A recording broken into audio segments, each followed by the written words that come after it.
kejadian yang tidak perlu atau tidak bisa dilepaskan dari Bilal radhiyallahu anhu, yaitu bagaimana dia membunuh mantan majikannya Umayyah bin Khalaf.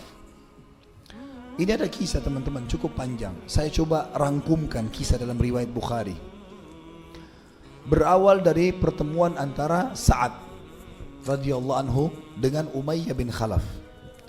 Sa'ad ini seorang sahabat yang mulia dari pimpinan Ansar, kepala suku Aus kalau saya tidak salah di sini. Kemudian dia bersahabat dengan Umayyah dari sebelum masuk Islam. Kalau Umayyah bin Khalaf yang majikannya Bilal ini pergi ke Madinah jadi tamu di rumah Sa'ad. Kalau Sa'ad ke Mekah jadi tamu di rumahnya Umayyah, sahabat dekat. Setelah masuk Islam dan semua sahabat hijrah ke Madinah, sudah hijrah semuanya, di Mekah nggak ada lagi Muslim. Kalau ada ketahuan dibunuh. Ada beberapa yang masih tinggal tapi mereka sembunyikan Islamnya.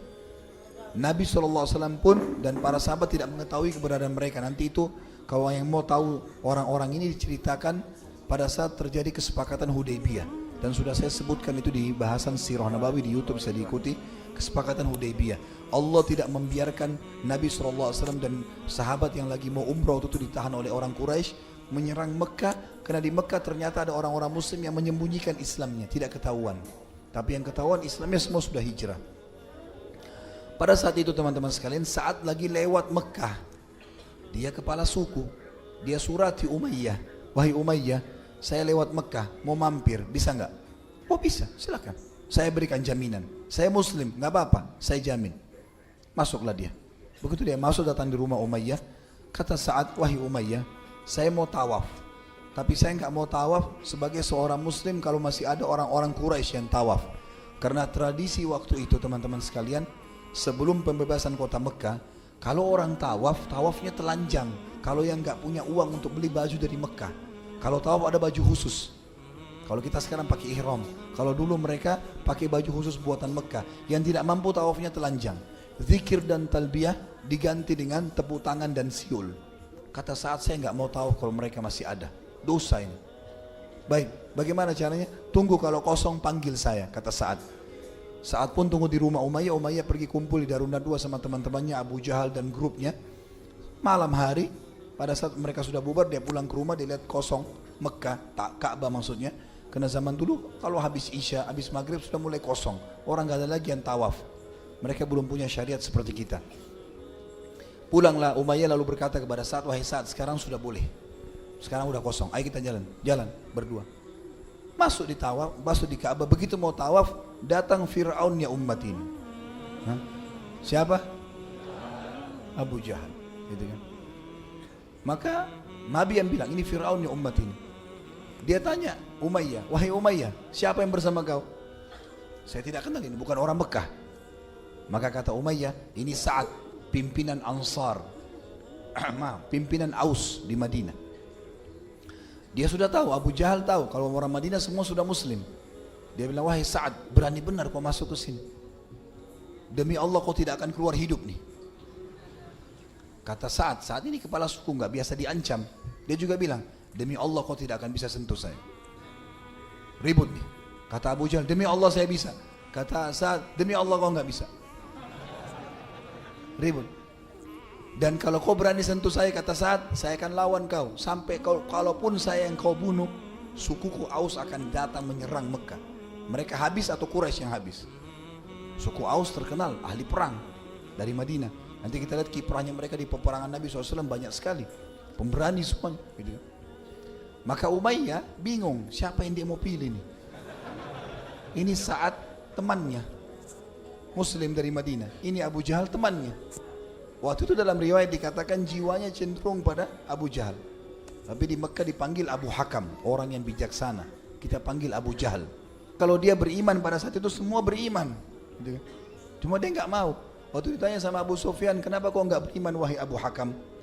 Kata dia apa? Dari dulu suku saya sama suku Muhammad bersaing. Mereka siapin makanan jemaah haji, minuman kami juga lakukan. Mereka siapkan pasukan bela Mekah, kami juga siapkan. Sehari suku Muhammad, sehari sukuku. Sekarang di suku Muhammad ada nabi, sukuku nggak ada nabinya. Kalau aku beriman berarti aku kalah. Gara-gara itu dia bilang saya tidak mau beriman sama Muhammad. Maka waktu Nabi dengar, Nabi bilang dia Abu Jahal. goblok nih orang. Kalau dia beriman, satu Mekah beriman. Abu Sufyan bilang, kau pemimpin kami, kalau kau beriman kami ikut. Maka dia sebutkan tadi, dia nggak mau beriman. Akhirnya Umayyah cenderung dengan temannya Abu Jahal. Dia bilang, wahai Sa'ad, jangan kau angkat suaramu depannya Abu Hakam, karena ini pemimpin lembah ini. Apa kata Sa'ad waktu itu? Wahai Umayyah, kau bukannya bela saya sebagai tamu, malah kau membela orang ini yang mau membunuhku, gitu kan? Mana kemuliaanmu?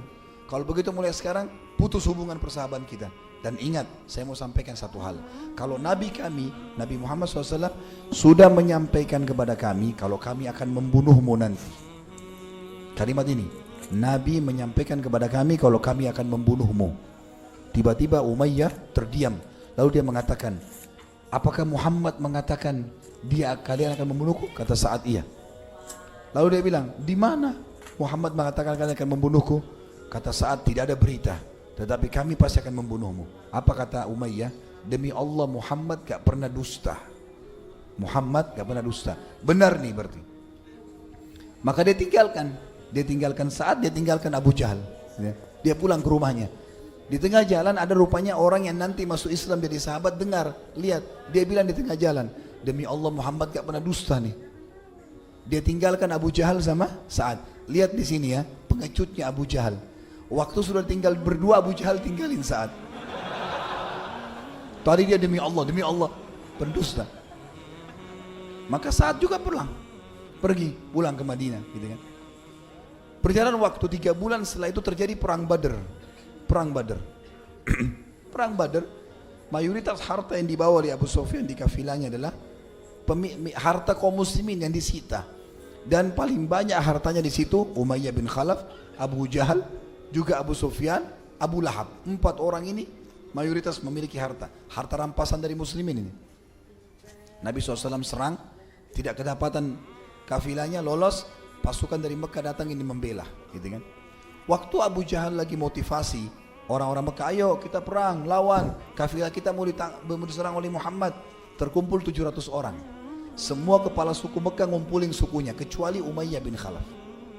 Umayyah bin Khalaf ini sempat tadi waktu dia pulang, dia ke rumahnya, dia bilang sama istrinya, wahai istriku, tahu nggak apa yang disampaikan oleh Sa'ad? Kata istrinya, tidak. Kata dia, Muhammad memberitakan kalau mereka pengikutnya akan membunuhku, para sahabatnya akan membunuhku. Kata istrinya yang kafirah, dia bilang, demi Allah Muhammad gak pernah dusta. Tapi apakah diberitakan di mana kau akan dibunuh?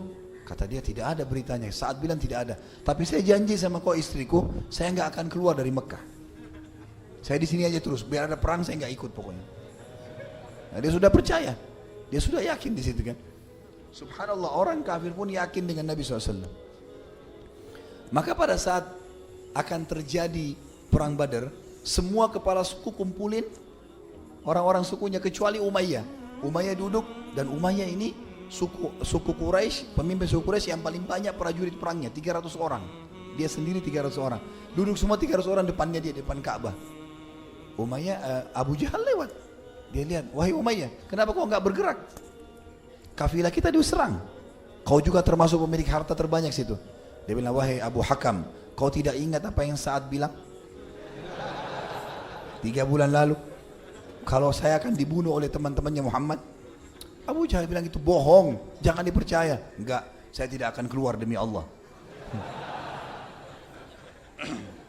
Abu Jahal tahu pengaruhnya besar. Kalau Umayyah nggak ikut, ini masalah ini. 300 orang nggak ikut, bisa suku lain bubar juga nggak jadi ikut. Dia mau hartanya selamat.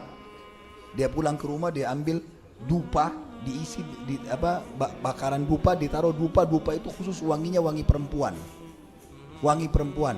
Jadi kalau di Mekah orang lewat bau itu berarti perempuan. Kalau laki-laki lewat berarti banci. Ini khas perempuan. Abu Jahal ambil punya istrinya, dia bawa ke dekat Ka'bah. Lalu dia bilang sama Umayyah, tatayyab, nih pakai ini minyak wangi. Pakai ini wangi-wangian. Umayyah tahu ini bau perempuan. Kenapa kau kasih saya ini punya perempuan? Ya kau kan memang perempuan, gak mau perang. Maka Umayyah marah nih, ditepis sama dia. Lalu dia pulang ke rumahnya. Dia bilang, saya akan ikut. Pulang ke rumah, dia bilang sama istrinya, siapkan perlengkapan perang saya. Kata istrinya, kau sudah tahu, diingatkan lagi. Perkataan Sa'ad 3 bulan lalu. Kalau Muhammad beritakan teman-temannya akan bunuh kamu, kenapa mau ikut? Dia bilang Abu Hakam permalukan saya.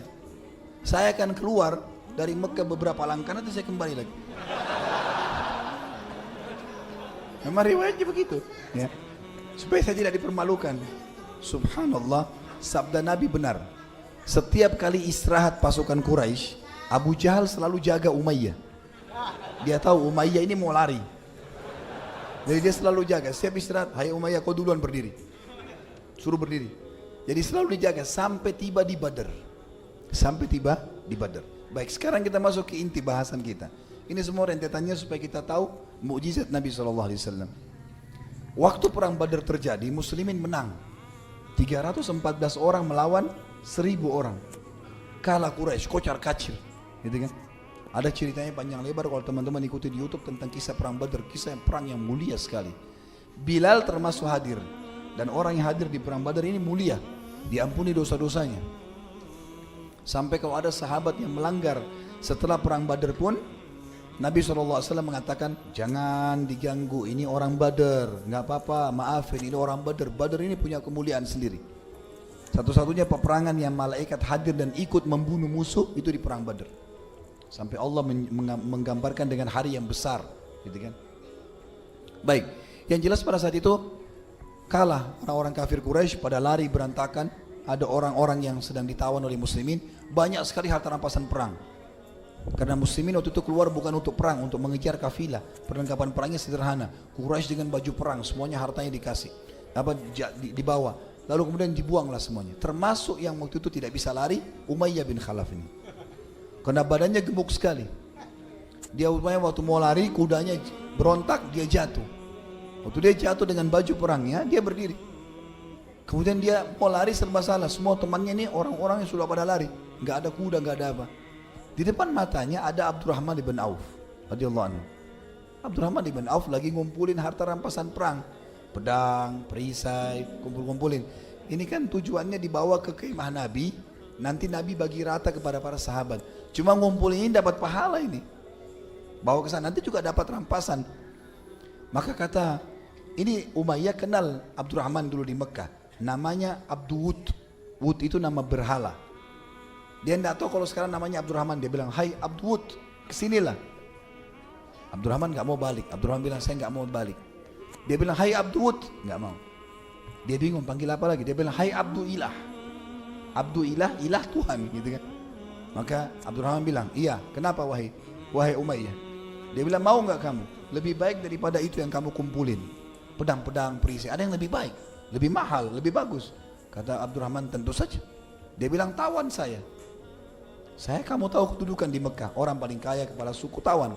Selamatkan saya, maka apa saja kau minta ditebus oleh keluarga saya, oleh suku saya. Abdurrahman pikir benar juga nih. Ditaruh semua pedang-pedang, dipegang tangannya Umayyah. Dibawa. Tujuannya mau dibawa kemana? Ke kemahnya Nabi. Ya Rasulullah, ini tawanan saya. Jadi kalau tawanan nggak boleh diganggu gini. Tapi lapor dulu ke Nabi. Subhanallah, belum tiba di kemah Nabi, Bilal lewat. Bilal lewat nih. Bilal begitu lihat, Bilal mengatakan, Umayyah bin Khalaf, kepalanya orang-orang kafir. Demi Allah kalau bukan kau mati, saya mati. Nggak bisa. Ini orang harus mati nih. Kata Abdurrahman apa? Wahai Bilal, tawananku. Ini orang kaya nih, banyak duit. Kata Bilal, tidak bisa, harus mati hai Abdurrahman. Cari tawanan lain. Enggak, tawananku. Kata Bilal, enggak, pokoknya saya mau bunuh. Kata Abdurrahman, jangan. Setiap kali Bilal serang, Abdurrahman tahan sama badannya. Jadi nggak bisa kena terus. Bilal bingung gimana caranya. Lewat beberapa sahabat orang Ansar lagi ngumpulin pedang-pedang juga. Hai saudara-saudaraku Ansar, kesinilah. Mau tahu nggak dulu orang yang siksa saya di Mekah? Ya ini nih orangnya. Ini orangnya. Bilal terus bilang, dia taruh batu panas di dada saya, dia pukul saya, dia begini. Sampai Bilal bilang, bunuh. Kata orang-orang Ansar, harus dibunuh nih. Abdurrahman bilang, sebentar, tawananku ini. Ini saya yang sudah pegang. Kata Bilal, belum sampai di kemah Nabi. Syaratnya sampai kemah Nabi, lapor dulu ya Rasulullah, ini tawanan saya. Nah baru jadi. Sekarang belum. Maka teman-teman orang Ansar bilang, baiklah Abdurrahman mengalahlah, kami harus bunuh orang ini. Abdurrahman bilang tidak bisa, tawanan saya. Bilal bilang bunuhlah, pokoknya dimotivasi. Orang ini penjahat, orang ini begini. Maka yang terjadi pada saat itu, orang-orang Ansar bilang tidak ada pilihan, hai Abdurrahman, kau larang kami, kami juga tetap akan bunuh. Maka Abdurrahman ambil cara unik, dia suruh Umayyah tidur di tanah, lalu Abdurrahman tidur di atasnya. Tidak boleh ada yang sentuh nih, tawananku. Gitu. Bilal bilang, bunuh dari bawah.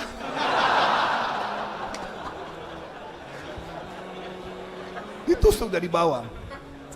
Dalam riwayat begitu, mereka tusukin dari bawah sampai Umayyah mati.